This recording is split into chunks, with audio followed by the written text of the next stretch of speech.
Pembacaan Alkitab hari ke-77. Terambil dari Mazmur pasal 35 ayat 1 sampai dengan 10, Lukas pasal 2 ayat 21 sampai dengan 40, Bilangan pasal 7 ayat 1 sampai dengan 65. Mazmur pasal 35 ayat 1 sampai dengan 10. Dari Daud. Berbantahlah Tuhan melawan orang yang berbantah dengan aku. Berperanglah melawan orang yang berperang melawan aku. Peganglah perisai dan utar-utar, bangunlah menolong aku.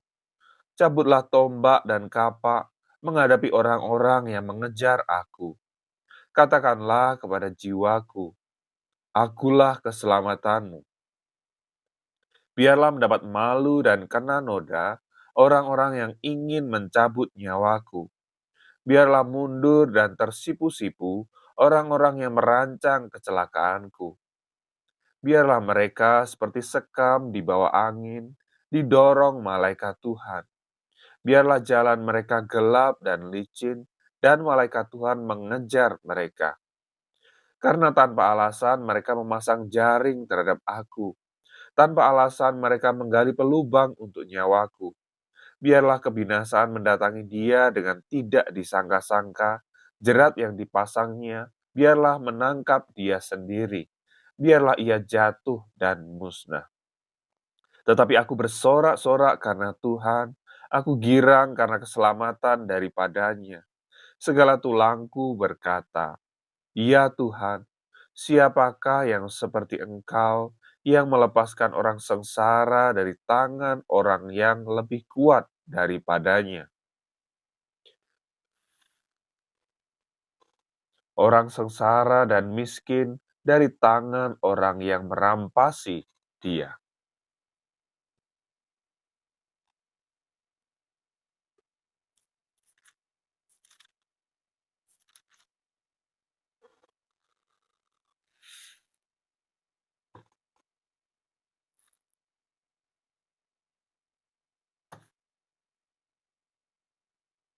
Lukas pasal yang kedua ayat 21 sampai dengan 40. Dan ketika genap 8 hari dan ia harus disunatkan, ia diberi nama Yesus, yaitu nama yang disebut oleh malaikat sebelum ia dikandung ibunya.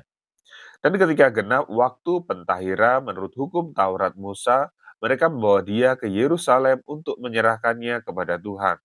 Seperti ada tertulis dalam hukum Tuhan, semua anak laki-laki sulung harus dikuduskan bagi Allah.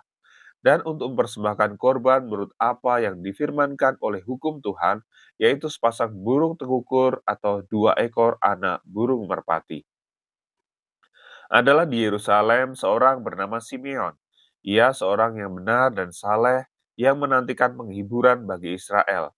Roh Kudus ada di atasnya, dan kepadanya telah dinyatakan oleh Roh Kudus bahwa ia tidak akan mati sebelum ia melihat Mesias, yaitu dia yang diurapi Tuhan. Ia datang ke bait Allah oleh Roh Kudus ketika Yesus anak itu dibawa masuk oleh orang tuanya untuk melakukan kepadanya apa yang ditentukan hukum Taurat.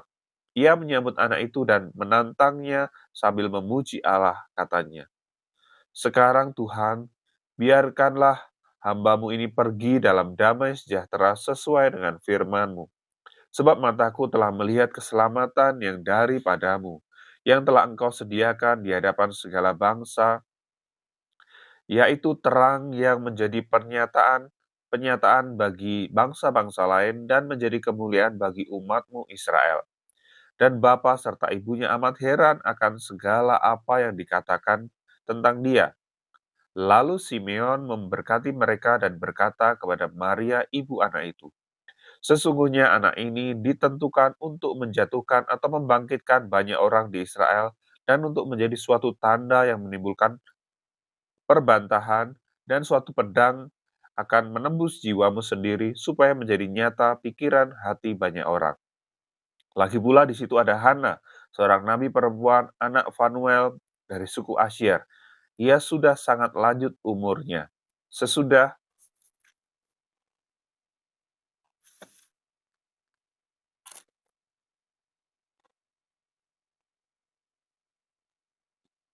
Sesudah kawin, ia hidup 7 tahun lamanya bersama suaminya, dan sekarang ia janda dan berumur 84 tahun.